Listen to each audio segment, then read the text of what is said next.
راحت شدی طلاق تو گرفتی؟ زن دوم بگیر تا بچه تو جمع کنه.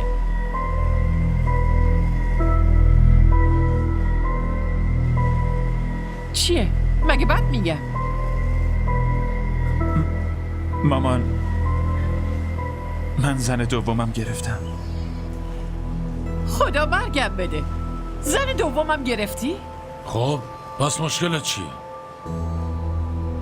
داداش جان، راستشون نظامیه.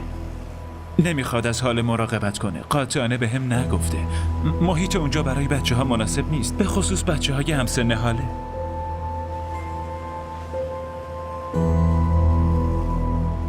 لطفاً مامان،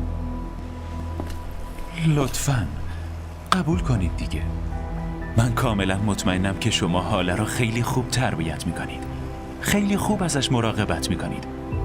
لطفاً مامان، لطفاً.